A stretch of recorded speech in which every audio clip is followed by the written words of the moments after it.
Welcome to episode 252 of Real Therapy, where we talk about how movies make us feel. I'm your host, Donavon Thompson, with my co-host, Daniel Wingfield. And today we're breaking down the season premiere of Alien Earth. Cast of interesting characters, Noah Hawley's world building, and whether the Alien IP has made a successful jump to television. This is Real Therapy, and you know what that means. They're gonna talk about how it makes them feel. They're gonna watch all the movie reels, cause it's Dan and Don in Real Therapy. It's real. How you doing, man? Hey, I'm doing pretty well, man. School's starting back up. Got a lot more free time now that my son's not home every day, and that's nice. Get more work done. Yep. So, you know, Good. adjusting to the new pace. Everything's busier in the school year. It is. It's always busier. I think it's harder during the summer sometimes though, because you love them, but they're there all day, and it kind of messes up your schedule of working, especially if you work from home. No. Yeah, I mean, it's having multiple things to focus on is you've got to focus on work and get in the zone, but always kind of part of your brain's listening or listening for the call for help or listening for disasters in the background or something. And sometimes you just need to focus on one thing, like subscribing to our channels. Like I know we all like to multitask, but like just stop what you're doing. It's dangerous, by the way, multitasking. I've heard that to be true. So stop doing anything else. Go to YouTube, go to Spotify, go to the Apple Podcast, any of the other places that you already know we are, and subscribe. It would just be so nice of you. The algorithm would validate our existence. It would be the best thing ever. So please do that. I was already prepped when you said focus. I was like, oh, I'm going to do a focus segue if he doesn't segue into beautiful. But you did it, and it was beautiful, and I loved it. Speaking of focusing, let's focus on the podcast, and let's talk about Noah Hawley's Alien Earth. Just a little background real quick. I think for our audience members, if they have been listening to us, they know that you're a fan of Fargo. I've still not seen Fargo. I really need to check it. Crazy. I really need to check it out. I may just ask Kimberly if she wants to watch it tonight, actually, because that may be up her alley, like a crime kind of thing. Yeah. The first season especially, I think she'll like it. It's Martin Freeman's amazing. Billy Bob Thornton is incredible. Yeah, it's a great first season of TV. Yeah, I'm gonna do it tonight. But as far as Alien goes, my Alien journey started when I can't even remember. I don't know a time in my life where Alien didn't exist. Right? Yeah, right. Me and Bruce have talked about this on the channel multiple times. Bruce is also a big fan. I'm excited to hear his thoughts on this TV show when he gets around to it. And you have seen, correct me if I'm wrong, you've seen Prometheus, Aliens, and you've seen, you didn't see Covenant at all, but you've seen Alien Romulus, correct? That's right. Yep. So I've consumed about a little over half, I guess, of the canon. Yeah, you're missing Alien 3 and Alien Resurrection, Alien Covenant, which is okay. Versus Predator, yeah. I like Alien versus Predator, actually. Yeah, no. I think anyone that's a faithful listener will know I'm definitely a new convert to the Alien fandom. The first time I watched Alien was for the podcast with you and Bruce, which you can go back and find that podcast. I think it was a great one where, it was just my first experience, kind of dipping my toe into just a really interesting, rich universe. And I think, for me, it was a kind of a flip of expectations. I'd kind of always seen Alien as just kind of gross, slashery, horror-y sci-fi. And then getting into it and realizing there's this really wonderful kind of cosmic horror theme. There's this really interesting threads with AI and with communism and not communism, capitalism and like super mega corporations. Like it's really a rich universe with really interesting ideas, kind of playing it all the time. And I've been very excited for the show. As a big fan of Noah Hawley, big fan of Fargo.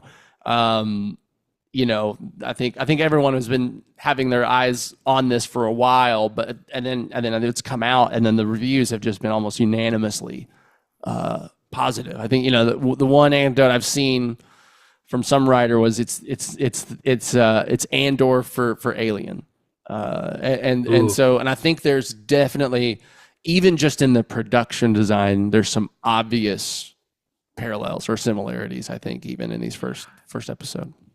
Yeah, I think especially in terms of quality. When you watch this Yes. show, I'm like, this has to be the most expensive FX show ever made, and one of the most expensive television shows ever made.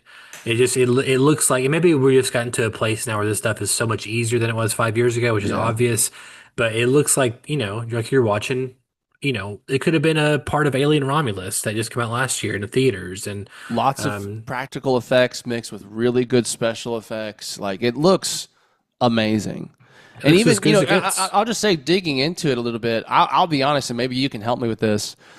I was a little lost at times in this first episode. Like it feels like a fever dream at times where it's it's not a criticism because I think what I've noticed no matter how lost or understanding of what's happening on screen right now that I understand, I can feel this like the deft touch of a master storyteller. And I think there's always that feeling. It's the feeling I do when I watch a good HBO show. It's the feeling I get. When you watch Breaking Bad, it's like, okay, someone's in charge of here and they know what they're doing and they're going somewhere really cool with this. And I mean, honestly, that's one of the best feelings I feel like as a TV watcher is that first episode when you realize, oh shit, this is going to be a banger. You know what I mean? Like that just feeling of like, they're not missing the mark. Even if I blame it on myself, just being someone that isn't fully versed in the Alien universe. I'm just saying, if I'm lost, it's probably because I just don't know the reference maybe to this yet or whatever. But I at the same time, there is a weird like the flashing back and forward, the intercutting of like future things that are going to happen to these people before you see it happening. Like it is a bit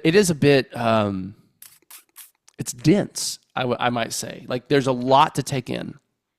Yeah, I mean, one thing too, we mentioned Fargo. I know Noah Hawley from Legion, also on FX, Yeah. and this was a X-Men show about, I believe, Charles Xavier's son, and it's also very trippy.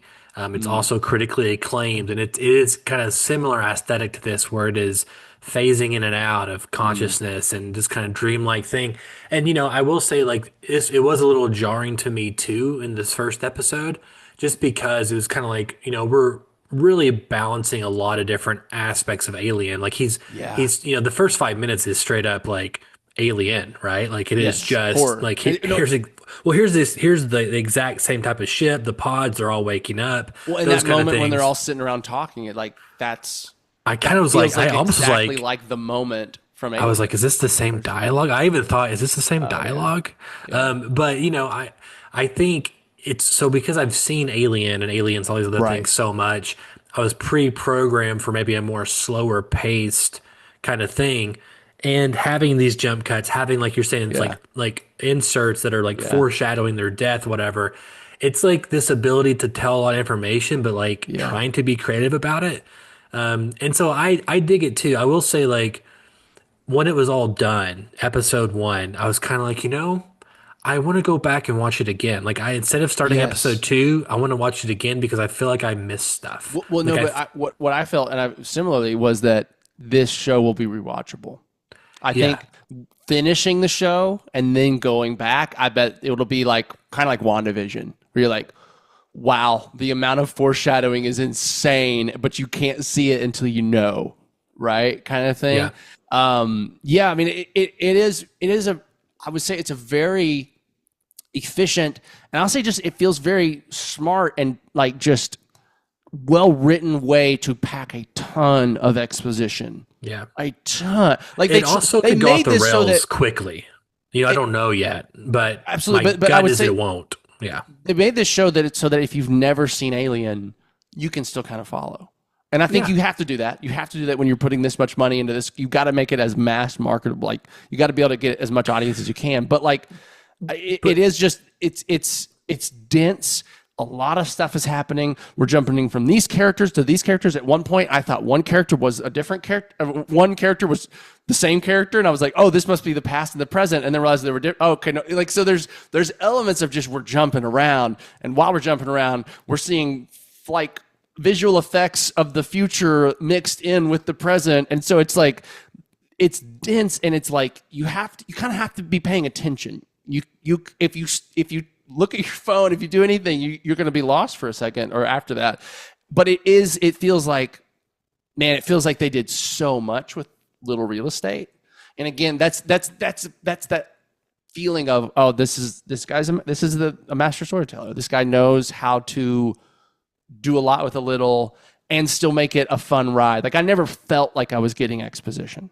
You know what I mean? I never felt like I felt like I was building tension to crazy ass shit about to go down.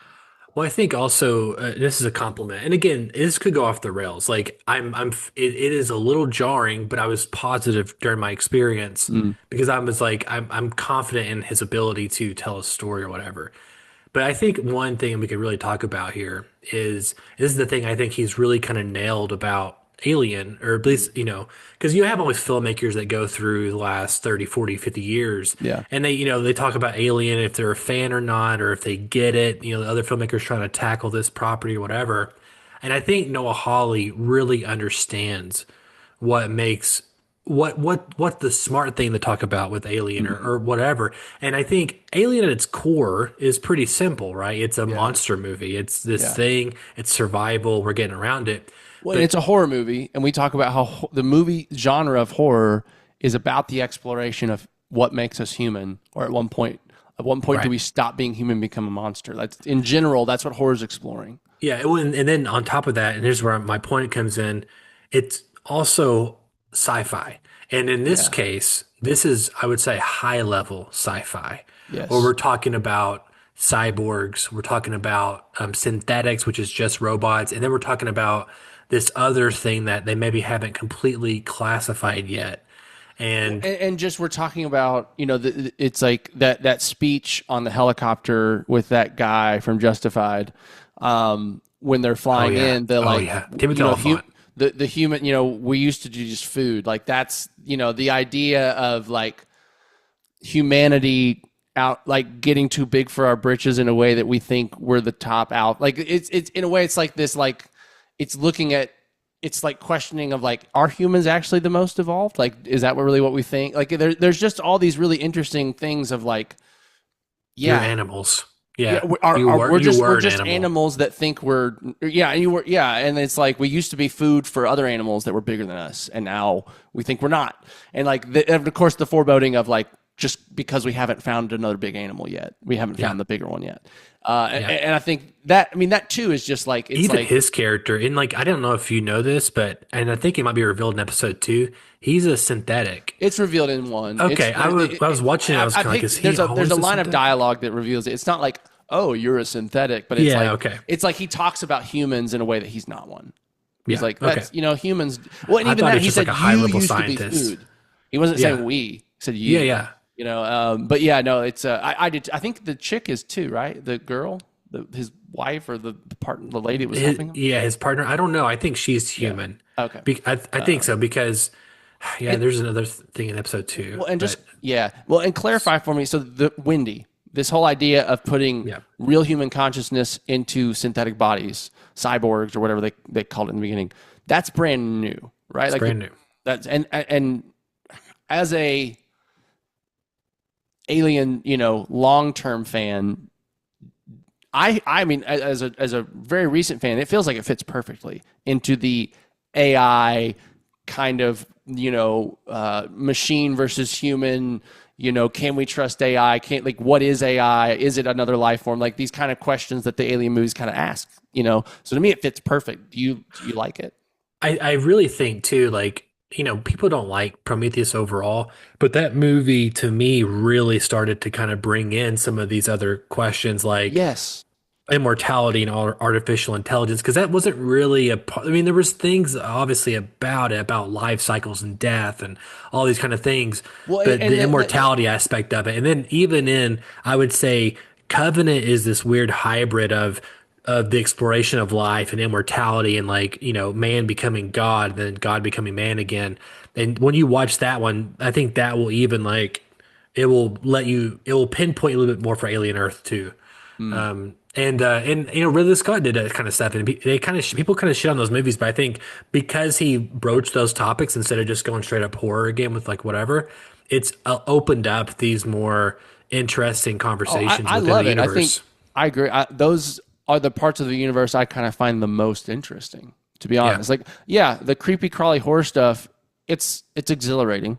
You know what I mean? Like, it's good. It's like good. This show, like, and I feel like what this horror was doing to me too is like, it's showing you creatures you've never seen before, but the way it does it with sound design, with the way they're designed, it's like you can imagine what it would feel like for that thing to crawl around all over you or get sucked onto your neck and stuff. And Another it's brilliant really thing effective. that something I never thought of was the xenomorph will not be the only alien on the Yes. planet. And I was like, it seems so obvious. Like, you think like whenever an IP exists, it's Right. like these characters or this monster or predator or whatever it is, they exist within a vacuum in Right. terms of there's nothing else like them in the universe because, Right. obviously they're typically singular in their storytelling.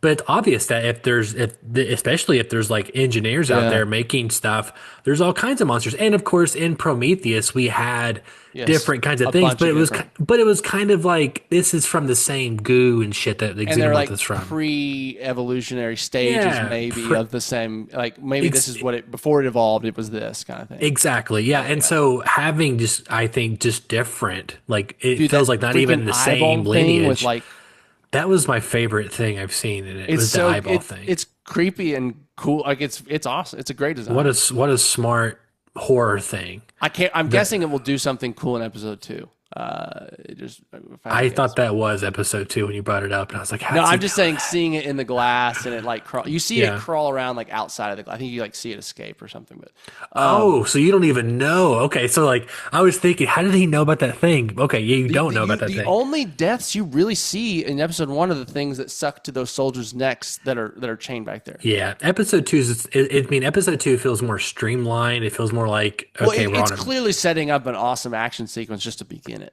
Like, and Yeah. and that's what I want to say is like what I love about this show too. And it kind of waited to the final moment of this episode to remind you, is that this alien is almost always a feminine badass story, right? Oh yeah, yeah, And yeah. like building all this tension and just this sense of dread, this sense of impending doom is all you're feeling for this whole episode.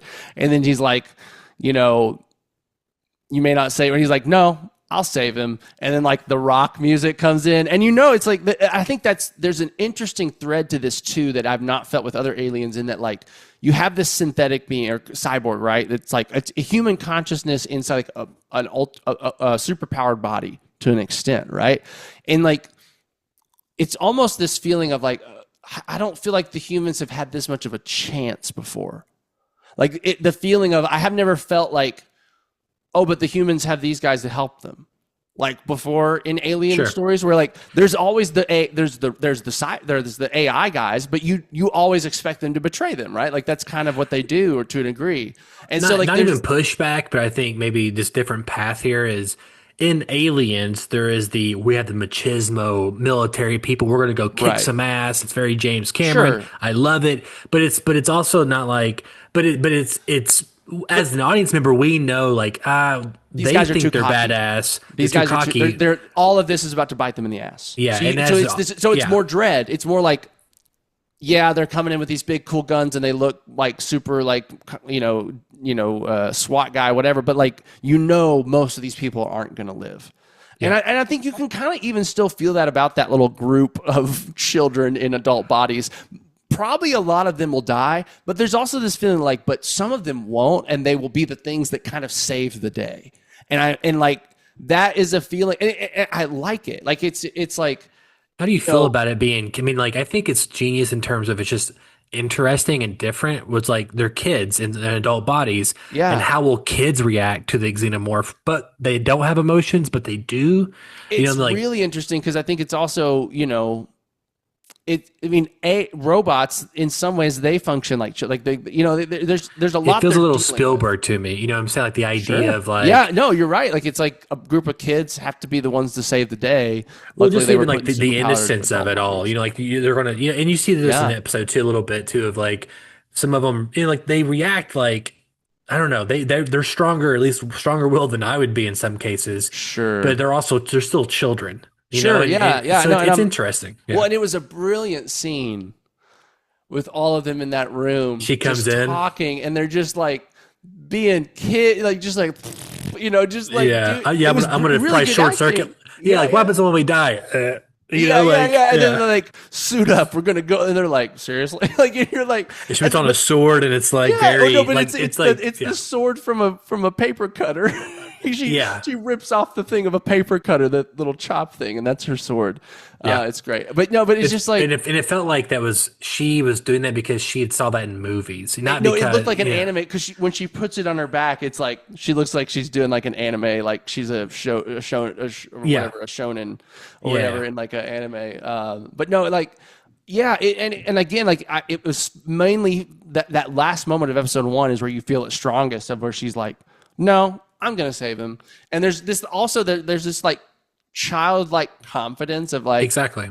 nah, yeah, I know you said all that stuff, but never. I know I can do it. You know what I mean? And that's, I think what it feels like is the show is going to a degree, reward that for that character. Like you feel like this is our heroine, right? Wendy's our heroine. For sure. Yeah. 100%. And so you expect her to save the day and be badass. And the fact that she's not just another space trucker, she's strong. She could, in theory, hold her own against one of these aliens, at least for a time, if she had to. There's just a more sense of like excitement for the battle. encounter. Yes, because there's, and you still have the dread. And aliens, all the alien movies are so good with the dread. You're always dreading because even the characters you like, oh, we know Ripley's going to survive, or we know the chick from Covenant is going to survive, but you also think, but what is going to fucking happen before they do? You know, like the fucking pregnancy scene, or like, you know, like these people are going to be put through the ringer. They're barely going to survive. We're going to fear for them the whole time. That may still happen with Wendy, but I don't have, it's more, but like, yeah, but what's she going to do to them too?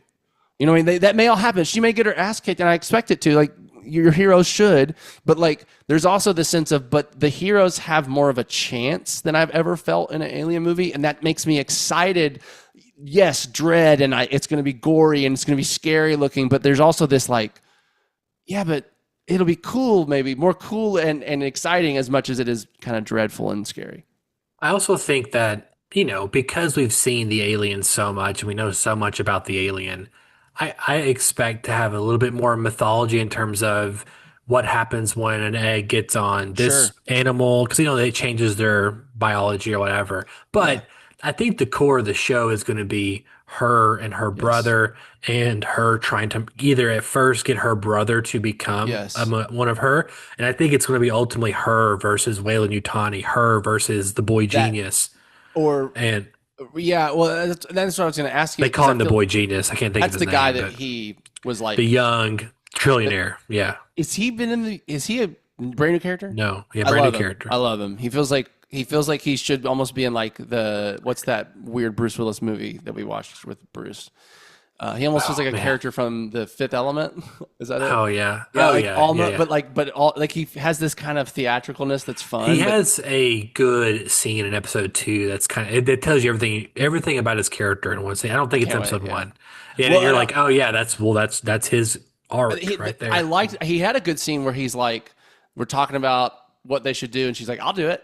And he's like, fine, okay. Like he has. Well, he's a god with toys, and he's like, what will my toys do? What can they teach me? That sounds fun. Yeah. Well, I was just gonna say the guy that's the what are they called when they're full robots? They're not cyborgs. Synthetics. The synthetic that's driving the ship that crashes. The guy that calls something mother. He's also interesting. Really interesting. And he's Weyland-Yutani, right? Yes, yeah. I'm very interested. It feels like this show is going to really explore what Weyland-Yutani is. And that guy makes me think that mother is that it's a synthetic that's actually at the top of Weyland-Yutani, and it's a female synthetic that is actually in charge of Weyland-Yutani. It's not ran by humans, and no one knows. Yeah. I could totally see that. I mean, it's interesting because we see Weyland in Alien versus Oh, that's right. Predator, and we You're right. see Wayland in Prometheus. Yes. We see like a Wayland, third generation Wayland in Alien 3. You know what I'm saying? And I think the first time we saw any Utani was AVP 2, but I'm not quite sure they're canon, you know? Right. And I think though, like based on everything I've seen, they still could be canon. And Well, what's it interesting, makes me wonder, could this AI that, I mean, could it be Wayland's creation to run things after he's dead because he doesn't trust other people to do it? I mean, it I could still think be. there's room. The fact that he calls him her mother, I mean, Wayland could be who he calls father, or he would have called father. Like that, it could be Sure. that like Well, at Wayland this point, created Wayland is him gone, with her. right? I mean, Is like he? I at this don't know. point, That's actually something I don't know. yeah, Where would Prometheus he be? happens before Alien Earth. So it's Prometheus, then it's Alien So he's Covenant, and then dead. Alien Earth. This is 2 years before Alien.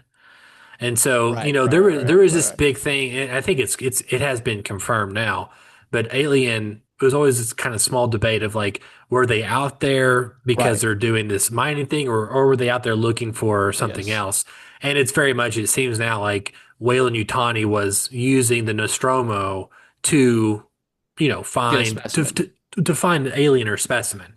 And I And so think they, at first I was like a little concerned with that because I was like, so the lore is going to be they already had aliens at home, and it wasn't that big. well, But it now makes sense that if like, they and know what about it. makes So like, well, we're going to go find them. well, and it makes me think that because the Boy Genius Company is kind of a rival of Wayland Yutani, They're like right? I think they're a third party. Yeah, there's Weyland Yutani and But there's they this they don't guy. seem like friends. They like want No. to beat each other. So I'm Yep. wondering now, is this going to end up that the Boy Genius Company ends up with the xenomorph that we've seen, that we know at least is going to come at some point from this crash? I'm And assuming he'll like lose. Wayland Yutani's going to say, they have one, we have to get one too. Maybe. That's a possibility. I just assume he loses. Like I assume he loses. Weyland Yutani is still on top, and they're Well, it like, just makes "Well, me, yeah, our expedition didn't work. Let's go out and get another one." And of course, it's 2 years. I mean, like it feels like they're like, "All right, go do it." It takes like a year to sure, get out there, and sure, a sure, sure, year sure, to, yeah, yeah, yeah, yeah, So I think and again, I don't know if AVP2 is canon. I don't know if AVP is canon. right. In AVP2, the very end of that, they find like Utani, not Whale Utani. Utani finds like a gun or something from the Predator, and they're kind of like, "Huh, we're not alone," kind of thing. And And that's so, supposed to be like him being inspired to like want to well, go to it's a space, female. I think it's a female. It's or Utani. Yeah. her to go to like that's like inspires her to want to like build a Well, I think company. it's yeah. I think I'm butchering it, but I think it's just like an extra like antidote. Like there's other stuff we can be working on or we can be doing. And so anyway, I think so far Alien Earth fits within canon. He says that he has like an overarching plan of like multiple seasons for this. I don't know how many episodes this first season will be. I need to look it up. But I think overall I'm excited. Like, we're asking a lot of interesting questions. And there's things in episode 2, and this is like not he said this in the interview, I'll say it here, is that the alien really does feel like someone that is like, well, you don't want to go up against that. Just And like you really an unbeatable force. Yeah. it feels like and when you start putting Marines and those kind of things, they end up becoming cannon fodder sometimes. Yeah. Yeah. I Yeah. still felt like an Alien Romulus, at least. Like, aliens are pretty terrifying and scary. Sure. But I feel like I was like, oh man, they do some really cool stuff in episode 2 that I was like, that's like almost already iconic. I feel like in Wow. alien lore, Yeah. I at mean, least for me. there's a version, and maybe there's also, I mean, who knows if he would actually want to, but like, there's a version that this show, the series goes on, and then they make what's the showrunner's name? I just blanked on it. Who? The showrunner. Oh, Noah Hawley. No, they make him the James Gunn of Alien or Maybe. something, man. Like I mean, it does feel like Alien's such an interesting franchise because it was never as big as Star Wars, right? It never got that big, and No, partly no, it's no, a no. horror movie. It's not made for kids. It could never be as big as Star Wars, but Yeah. it also is one in similar to Star Wars that felt like it maybe underperformed its potential to be as big as it could have been. Like to grow. It started, it's massive. Aliens 2, massive. And then things started kind of becoming, okay, we're not sure how we feel about this. Fan bases started getting divided. Yeah. The IP kind of kind of being treated more cheaply with some of the other remakes and spin-offs. And, so it started feeling like, a lot of people were like, wow, we miss how Alien used to be. And in some other ways they say it about Star Wars, that like it lost something in its becoming more marketable. And like maybe some of the lore decisions just didn't make sense to us, or the way that, again, I think Prometheus has some really interesting like ideas, but then it just completely butchers the execution on them that make you almost wish they hadn't done them.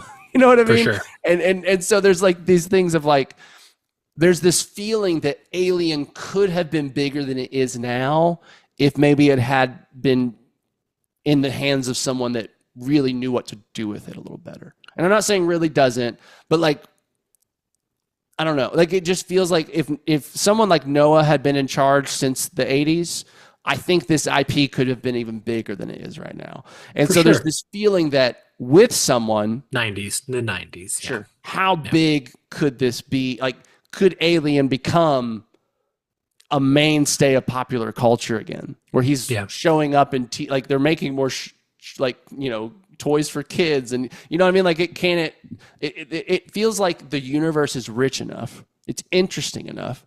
There's enough potential here. They did have Alien Kenner toys back in 1977, big Alien toys. Alien's had Alien action figures. Yeah, Alien's a huge IP, right? It is for a generation ago.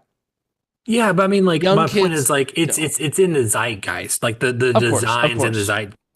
And like it's like the Predator is, Well, it's become a part of like that.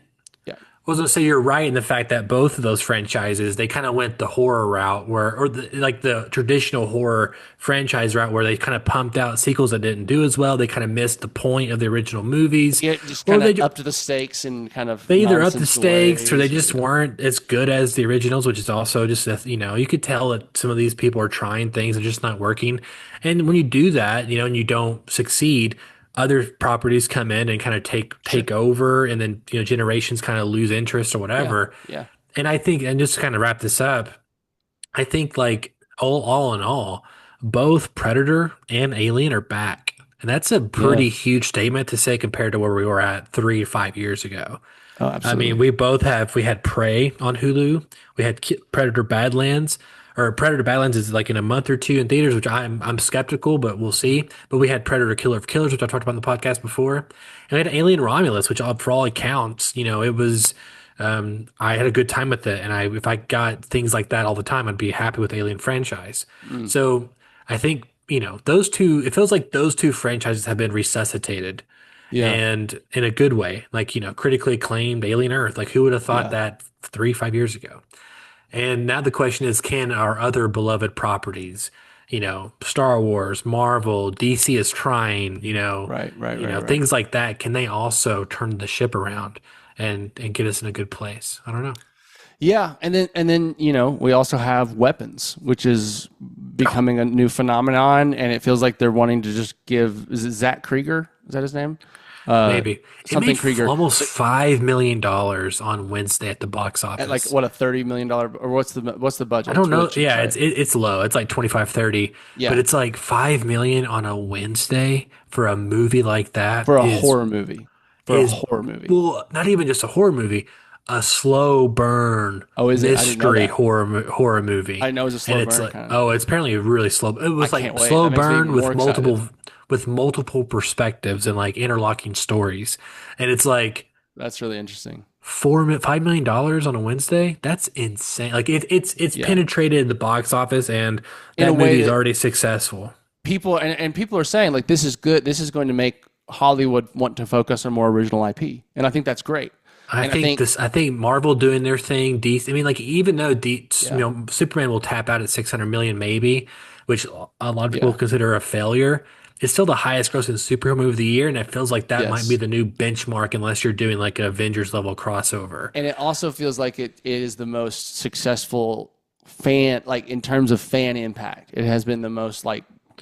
There's been more talk and continues to be more talk about Superman than any other superhero movie this year. Even more than Fantastic Four has just come out earlier. And arguably a better recently. Film. Arguably a better film.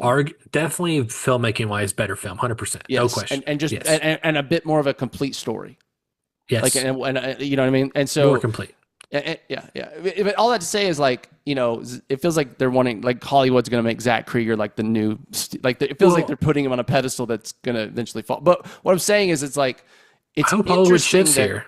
I hope we bring down budgets a little bit with some of these That's what I'm superhero saying. Like, films. that's what I'm saying. And Like, we do bigger swings narratively and not like we Yes. do more Logans. We do more, you know, like, I mean, I want the $200 million Superman movie, but Yeah. also like, you know, well, I mean, we're doing Clay. I mean, DC feel like they're on the tap a little bit. They Yeah. have Clayface next year, and I'm not saying I want every supervillain. I don't want Joker and all these things again, but I'm saying like there's got to be a way to make these things cheaper and more of an There event is. again, and Well, then also there's also things giving like us giving us Star- more weapons, giving us more, you know, into like centers, weapons, Yeah. give us things like that, you know. and like I'm saying, like do more like Star Wars and Harry Potter does. Like find unknown actors that are really talented for some of these big roles. Like that's what we don't Superman have to did. hire $1 billion actors or actors that Yeah. are charged. Like that's your budget. That's like a ton of the Yeah. budget. Just having Robert Downey Jr. in these movies is going to be like Is increasing more the than the budget by budget of 30%.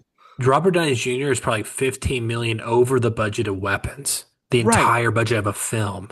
Exactly. And so like that's, you know, that I think there are smarter ways to tell stories in those genres that don't need 400, 300, 250 million dollar budgets, right? Yeah. And I hope we're getting that too. And I think, you know, I think Hollywood is an interesting place in that some franchises are kind of cooling, like right, Alien, Predator, these other ones are kind of heating up. And then we've got, you know, Zach Krieger and weapons and this kind of, I would say, a renewed appetite for original content. Just people are hungry for new. And yeah, we'll take the Alien, like that's, you know, high quality anything people will usually like. So even if it's Alien, it's really good, we'll like it. But I just think, yeah, it's at an interesting point where it's like, you know, we've known Hollywood has been in a point of flux for the last like 5 years, almost since COVID. Hollywood has just been in rapid changing. And still there's just a lot of uncertainty about how everything's kind of when and how will it stabilize, you know? And so I think that combined with, you know, budgets starting to shrink, theaters continuing to not return to their strength of like crowd engagement. I mean, China was really a big shift here. It was a shift, and they kind of started allowing films to come into their place. I mean, it was like they were almost guaranteed an extra $100 to $200 million at the box office, which paid for their budget, and then everything else, everywhere else in the world, was, you know, extra for the most part. And so that really coming down the pipeline has, you know, went back to a time before China, which again is a big deal. And so I think we're in a new age again, and I wonder what's going to happen. Well, you know where you should tune in to find out when it happens and how you should feel and think about it. You should tune into this podcast and leave us a review. A 5-star review would be great. But yeah, I mean, like, I think that's one of the fun things about this podcast. What I love about discussions is just digging into these meatier, deep questions about the industry and about, in some ways, about the ever evolving nature of storytelling and how we tell stories and what we value in stories and all that kind of stuff. I love talking about that stuff with you. Before we go, we like to highlight one last thing that may or may not be TV or movie related. I'm going to keep mine very short and sweet. If you didn't know, today is August 15th, and Superman is out on digital.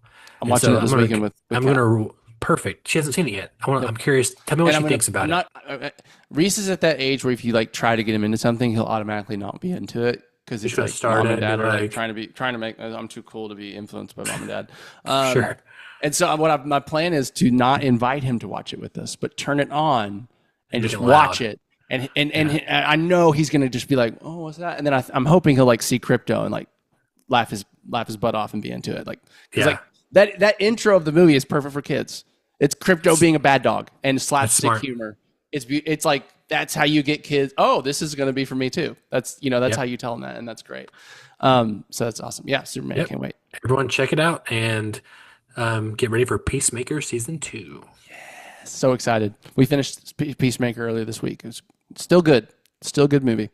TV show. My one more thing is I have a new song that is out in less than 60 seconds from this moment right now, 12 p.m.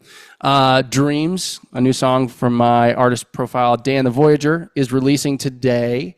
It's a really fun, kind of dark pop, but hopeful, dancey thing about how nice it is or how needed it is sometimes to get out of your own head and go somewhere else and dream a little bit. So all the streaming services, Spotify, YouTube Music, Apple Music, all those things, you can find Dreams right now. It is now officially streaming in all the places. Please go check it out. Let me know what you think. I will definitely check it out, and I will even buy it off iTunes, Man, like I have all your other songs. Yeah, I still haven't withdrawn that from my like that gets accumulated in your like distributor account, if whatever distributor you use. So it's still sitting there. I'm waiting. It's kind of like my like, you frame your first dollar kind of thing. Yeah. Well, treat yourself on me, Daniel. Whenever you get to that point. I'm gonna get a medium Starbucks drink. Oh yeah. I can't even afford a large. Or like maybe like half a Subway sandwich or something. Yes, know? Exactly. That'd be great. Anyway, my name is Donavon Thompson. I'm Daniel Wingfield. And we'll see you at your next session. Real Therapy is brought to you by 241 Studios and viewers like you. Thanks for stopping by. Remember to tune in every Friday at 3 p.m. for a new session with Daniel and Donavon. And remember, they're gonna talk about how it makes them feel. They're gonna watch all the movie reels, 'cause it's Dan and Don in real